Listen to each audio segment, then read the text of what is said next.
Everybody, welcome back to Dog-Eared Thoughts. I'm Michael, and I'm so glad you're here. Can you believe we're almost on the end of June, and it is wild to me that we're this far into the year. And I think I said that last video, but I still mean it. Um, so this week, what I'm doing is just looking back at some of my books from the beginning of the year, and a couple more recent ones, but ones that I haven't covered, but ones that I think are worth just talking about. So I'm going to go through a few. I started this channel in March. Definitely read some in January and February that I want to make sure that I didn't get to talk about, and would love to just kind of recap, especially as we're looking at first half of the year. We're getting into the second half of the year. I'm excited about books that are coming out. Obviously, we still have the Deathgate cycle to wrap up. Got 3 more books there, so I'm looking forward to that. But yeah, let's take a little bit and talk about some books that I haven't talked about yet, and ones that I really enjoyed throughout the beginning of this year and into now. So let's get on into it. All right, so I'm gonna kick this one off with literally the first book that I finished in 2026. Um, it's called A Desolation Called Peace by Arkady Martine. And Martine, sorry, I had an extra letter there. And I'm actually going to do this is book 2 in a duology. The first book called A Memory Called Empire. And so I literally read them back to back. And I had read A Memory Called Empire years ago when it first came out. And then I had just never gotten around to the second one. So I went back and read them literally both back to back so I could get through the second one and have, a fresh memory. So I finished A Memory Called Empire at the end of December, and then finished A Desolation Called Peace immediately after, once as January started. And just as a general recap, this is a great space, political, I wouldn't call it space opera, but a political thriller, um, I wouldn't even call it mystery. Just each book is different from each other, even though they have a lot of the same characters. But the first book, A Memory Called Empire, is basically a focus on a mystery. An ambassador has died. The new ambassador comes in and tries to figure out what happened, and everything that goes into the political machinations of this empire, and what happened. Um, and the really fresh approach about both of both in these books is that the names of these characters are usually related to, like, are really unique. They have names and that are numbers tied to either um, plants or actions or different things, and all of these pieces kind of fit together in a great way. Plus, on top of that, it's a great situation where uh, the new ambassador has the older ambassador's memories, but also personality in the back of their brains, so they both can kind of interact with each other. Um, and it's a really unique way of setting up what would normally be a fish out of water story, or someone who doesn't understand things get to kind of absorb things through a different point of view of a completely different person who is also becomes part of them as the story goes on. And it's really, really unique, and it's absolutely, and the writing, the political maneuverings in book 1 are amazing. So I absolutely recommend A Memory Called Empire. The second book, A Desolation Called Peace, picks up fairly shortly after the ending of the first book, but it's very different. The first book was very um, first-person narrative of the of Mahit, who is the ambassador, and their view of what's going on. When you pull back to A Desolation Called Peace, you actually get multiple points of view, um, both from obviously Mahit's group. You also get their close um, person from the Empire, kind of ambassador 3 Seagrass. Like I said, great names. And then you also get a lot of other characters related to that. And the crux of this story is that, and it was hinted about in the first book, but it becomes the focal point of the second book, is there's there are other, if I call them aliens, but other beings and ships coming in and encroaching into the Empire's space, and every interaction with them has led to destruction of the ships. And so we are set, and the way this story sets up is that you have this armada from the Empire waiting to meet these ships that are coming in from an unknown unknown source, and what is going to happen with this. And you have, the Emperor, who's relatively new in the second book, which picks up from the first book, um, and how are they going to approach this? You also have um, the two main characters, Midhit and Three Seagrass, where they are kind of shoehorned into this conflict in a natural way. But then, how do they figure out what's going on with these other beings? Um, what might be the situation, and is there enough time and interest in it and understanding, and can we broach enough time to start communication and perhaps stave off a larger war that most likely would end with the Empire losing because they are unable to kind of counter what's going on with the beings coming in. And so it is definitely a lot more. It is just a different, not a different book, but obviously it's a different book, but it's not necessarily. It doesn't have quite the level of political maneuverings. It does have some, but it's really more about um, a great story about how do we find commonality when we can't communicate, and how do we find ways to communicate um, with others when we don't know their language and don't understand their customs, and does it really take, and what is the value of taking people who can take try to take the time to figure that out versus immediately jumping to action and destruction and everything that goes along with that. I would say that it kind of is a slower opening, and so especially if you're reading them back to back, it feels much slower. And but yet once you get into the meat and potatoes of probably the middle and the back half of the book, it is again both books are some of the best writing I've read in a long time. It is uh, every character is true to themselves, and you don't find them being um, artificial, and you don't feel like, oh, that's not something these people would do or this character would do. It is completely consistent and approachable there. And so it's highly recommend. I think these are uh, put together probably as close to five-star reads as I'm gonna, it really kicked the year off well for me, for sure. So absolutely check that out. It's a Desolation called Peace. Right. The next one that I'm going to talk about is I, Medusa by Anya Gray. This was it's a telling or a retelling, kind of original approach to the telling of the story of Medusa, and in the Greek myth that's along with that. Um, and Ayana is probably most well known as for writing her YA Beast of Prey series. But this is a great take on this in terms of how she how she approached Medusa and everything that went along with that. And I will say, I think it was probably one of the most original ways to go about that I've seen, and I was really excited about it. So the premise of this book is that Medusa is a child, a young teen,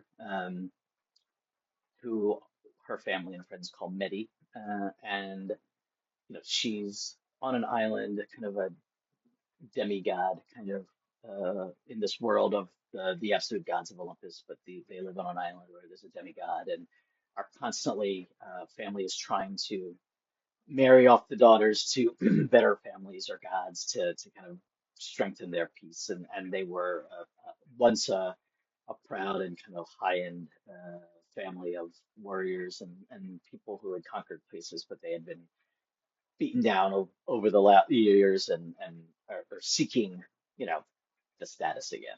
Um, and so where this book really kicks off is that Athena visits uh, the family and takes an interest in Medusa, and wants her to come to Athens and be one of her priestesses and train to be one of her priestesses.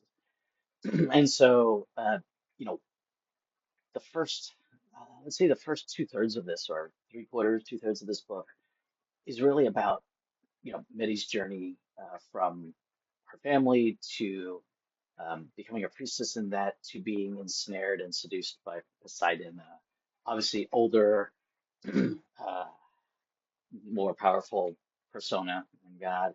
Um, and then Athena's response to her being, kind of basically unsullied by Poseidon, uh, or seduced,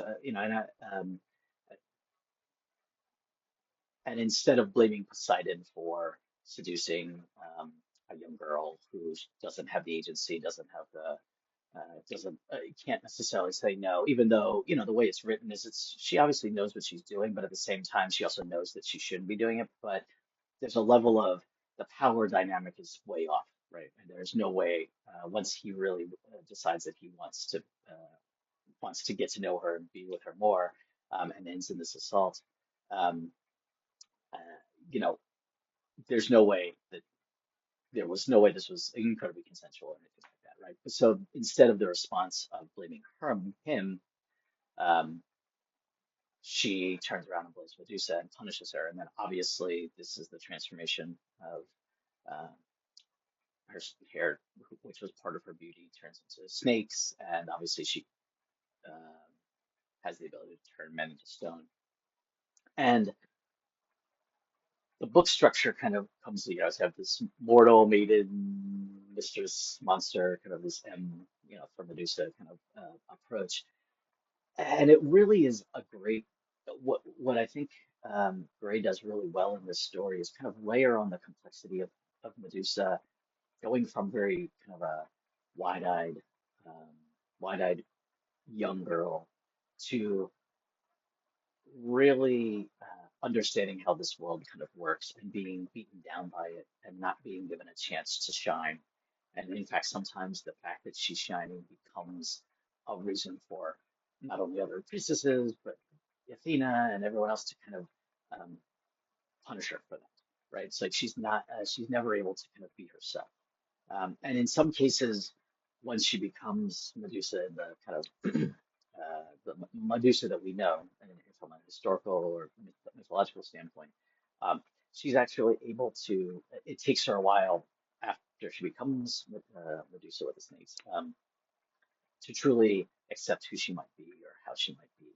Um, when you have also her other sisters and others who are willing to be this very um, let's kill all the men kind of reaction, she kind of tries to find balance with that, but also acceptance of who she is and what goes on with that. So it is really a great take on culture, kind of how um, obviously it is obviously a very clear approach on how women are taken in terms of believed or not believed, how they can, how people can be groomed, um, kind of the agency and power structure and divide, and obviously um, that even sometimes women in power don't like competition, and therefore there's jealousy and punishment that goes along with that. You have like there's lots of different approaches to that, so you can kind of read into that. And I think the other piece that adds a little bit more is that in this telling, Medusa is a woman of color, and so that adds kind of um, a different level of complexity to it. It absolutely is the case where when she's studying to be a priestess, a lot of the all the girls who are enamored with her hair and her looks and kind of exoticness, and so there's an incredibly strong telling from that perspective of um, sometimes how women of color are, and black women specifically, are approached in that regard, and have been in the past. And so there's so many layers to this, and so it was really really well done. I think the only critique that I would have is that the towards the end, the last third of the book or so, when she is kind of the monstrous quote unquote Medusa, um, it kind of wanders a bit. And I think I felt like I was ready, wanting to see how this ends, and it kind of wandered a bit before it finally landed. And it landed well, but it kind of took took the story changed significantly enough that I was concerned about where this was really going and what we were going to get at. So I'm glad that it ended well. The rest of the story as a whole was amazing, and so absolutely recommend that for sure. All right. The next book is called The Gathering by CJ Tudor.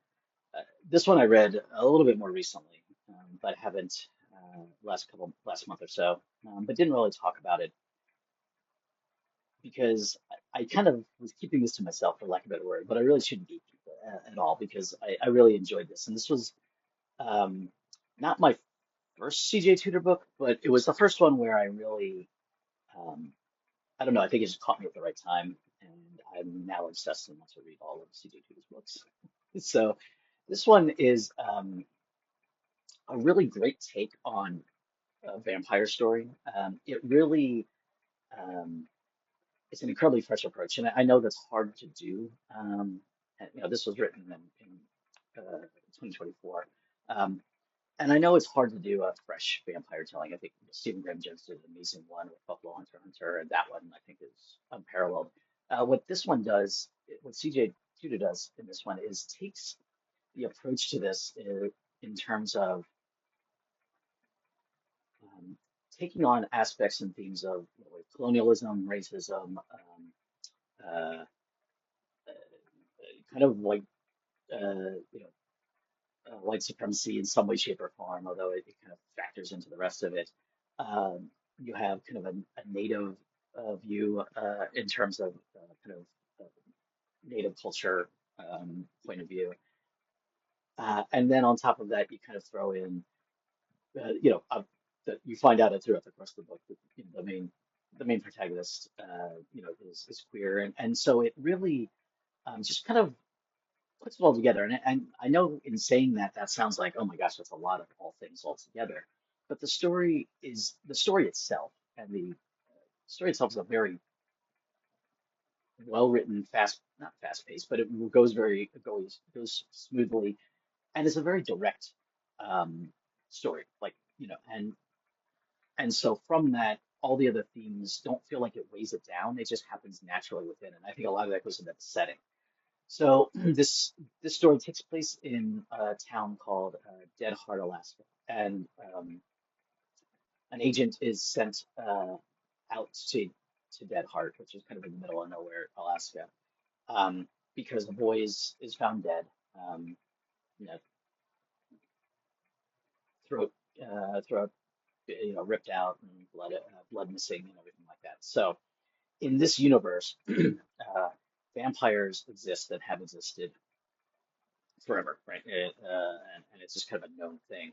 What sets us apart is that um, it's very clear that like vampires as an existence, at least, have been uh, pushed away and pushed off of any kind of any land that has been developed and anything like that, and basically are forced to live in these colonies, and that there have been laws set up in terms of how humans, excuse me, interact with the colonies, how the colonies interact with humans, um, what can and can't be done, but that there are rules that if um, the vampires seek violence first against humans, that there can be a view and there can be done, kind of it is well within the humans' right to go and kind of destroy the colony, and that is would be considered legal. And so while vampires are able to live within a boundary of laws, the laws really aren't fair for them. They're not allowed to live as their own. They are kind of relegated to this very fringe world. And so what this is setting up is the agent Barbara Agent Atkins has to go out and find out um, what really happened, and is it okay for this to authorize a call of this county by the humans? And obviously the small town is saying, oh, this happened before 20, 15 years ago, um, and we didn't do one then. We need to do one now. We can't let this happen again. And she's very much a outsider in this place, and trying to figure out what happened. And so there's this very clear mystery to solve. And is it a clear-cut case of vampire killing human, or is it more than that? And so, And what really grounds this, I think, a little bit more is that the vampires aren't completely otherworldly. They don't turn into bats. Um, Sunlight hurts them, but it doesn't kill them. You can hit them with UV weaponry, does. The law states they can drink animal blood. Obviously, there's a black market on human blood, but like it's very much kind of grounded in reality. They theoretically don't live forever, but they live so long that it might as well be forever. And in fact, quite frankly, living so long actually is detrimental to them in terms of, as you can imagine, just living that long, right? So you have really, and on top of that, you have this kind of one-off kind of story of this girl who's trapped and is clearly a vampire, but doesn't know what's going on. Is kind of trapped in this basement, and then how is she escaping, and how does that factor into the mystery story? And at first, I really wasn't sure if this was taking me out of the story, but by the end, it really fits well, and it kind of possibly sets up a sequel. I don't know. We'll see. I'll be interested to see if CJ puts something out there in the same universe as this, because I think it really you could go so far. You could do a lot of things with this story and kind of the universe that it lives in and whatnot. Um, so look, it's not really subtle in terms of, like I said, all the approaches that it's taking. Quite frankly, I think it really, but it fits really well, and you can totally believe, quite frankly, this is exactly um,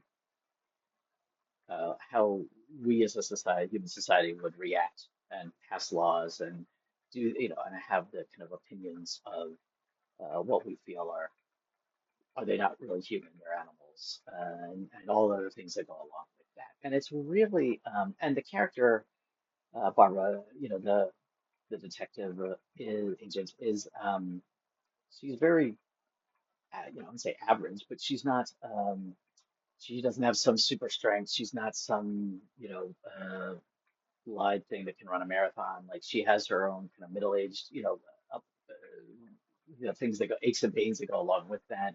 Her, but she comes with it with an open mind, and she understands pattern recognition, and and she has some authority with it, right? And so all of that goes into it, and obviously, how does she face those things in a small town, right?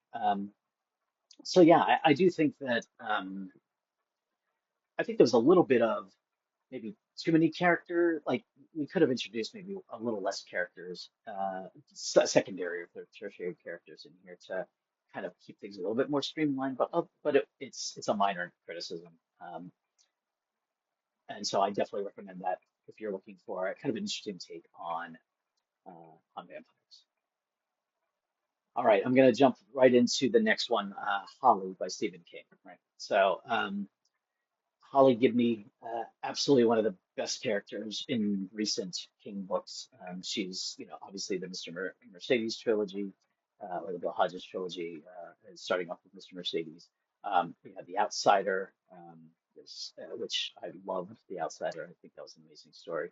This one is really the first book where Holly, is um, fully and completely the main character.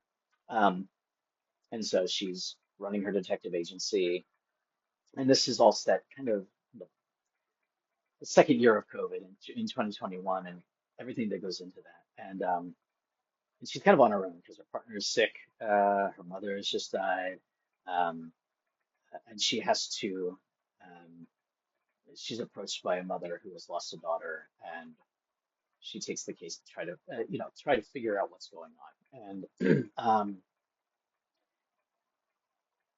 I think what's really good about King's books when he does this now, King does a great supernatural um, supernatural story, like and supernatural horror story, right? Where there's a monster or there's a being or and I think we can all say some of his best books are like that. But for me, what I love about some books that I think are the most scary are the books where um, the monsters are human, right? The monsters aren't possessed or uh, a demon or from outer space or a different dimension or something like that. The misery I think kind of fits really well, and I love misery for that because it's truly human in terms of sometimes humans are just as evil, and the the evil that is kissing in this is incredibly human, and they are doing things and and kidnapping people and everything like that goes into that is for truly, while they're not normal or good reasons or anything like that, but they're very much human approaches to it. And so that makes it a little bit more, even more scary because there's a certain level of like, okay, we can understand why there are people like this in the world, and and whatnot. So I will say I know the criticisms of this particular book have been that King really brings in a lot of the COVID anti-vaxxing. Obviously, it was 2021, so there's a lot of uh, politics and that related to Trump and things like that, and kind of into that. And you know what? So I think it's just a matter of your personal opinion of whether that does or doesn't belong in a book. I think King's the author, and he has a certain point of view, and I think he's not been shy about it on social media. So it fits, and it's not so overwhelming that it gets in the way of the story, but it's definitely there. And so I think, I don't really feel like it's a political book one of itself, but you know what? Art is political. Everything's political. Um, People can choose to be a little, all the books that I've talked about so far have a political stance to them. This one just happens to be set in kind of our world and kind of our recent history. And so I think people had a certain opinion about that when it came out. And so I think so for me, I definitely enjoy it. I love Holly as a character. Her her idiosyncrasies, her approaches, her internal dialogue, all of the things that go into that are just so good, so human. Um, and she's just such a really grounding character. And I know obviously King has continued to write for her as a character. Um, I, she's just incredible. And so I definitely recommend Holly by Stephen King. All right, so the last book I'm going to talk about is Natural Beauty by Ling Huang. And this one is kind of it's a debut novel, and it's really ambitious. And it's truly takes on conventional beauty wellness industry approaches. Definitely it's a body horror book, plain and simple up front. So content warning there if that's not your thing. I totally understand. But it also really tackles the exploitation of you know people trying to fit into um, what is considered the beauty culture within America, and kind of a sense of um, does everyone want to change their appearance to avoid being seen as an immigrant or people from another country or just other, right? So how does that fit into this story? And the main protagonist is she's an Asian American. She has her parents are injured, and she's trying to. She lost her. She had to leave school to find work to help pay for their medical bills, and she ends up in this high-end wellness and beauty company. And they immediately start saying, "Okay, And there's kind of a what's up with these products? And obviously, the people who are coming to them are constantly looking for this like youth piece and to look better. But then also, what adds to that is that they put her through this kind of process of using the same products, where she begins to lose her identity as uh, as an Asian American, as Asian, and anything related to that, from her hair to her skin to her, and things like that. And and they even give her another name. They change her name, and so it's a matter of just like all these things, and all of this happens gradually throughout the book. And although it's as a reader, you're just like, huh, like why would you say no to that? But then you have this kind of thing was setting over her shoulder of like, I have to care for my parents. And that is like so important to her world. But so she's willing to go through all of this and even buy into it in a long stretch in order for what she views as kind of the greater good. And so the back piece of this book is really where the body horror kind of picks in. Um, and it ends with a pretty big bang and whatnot. So I think for me, I enjoyed this book. It wasn't my favorite. I feel like it was very ambitious, and I feel like it could have been a little shorter. I think it's definitely something that could have been a little bit more defined from that perspective and gotten to the end in a slightly quicker way. But I enjoyed the journey, at least definitely for the first half of the book, and even into the beginning of the second half. I felt like it just kind of meandered a bit as we got closer to the end. And did we get where we wanted to go? Yes. Could we have gotten there a little bit more succinctly? Probably so too. Um, but it was definitely creepy. Has a lot to say in that regard in terms of beauty standards and culture, and especially um, kind of trying to master and lose your cultural identity in order to find the physical beauty identity that you're looking for, and losing yourself and all of that. So there's a lot of pieces to this that I think it really would connect with a lot of people there. So those are five books that I read in the beginning of the year, first half of the year, and wanted to make sure I shared with you all.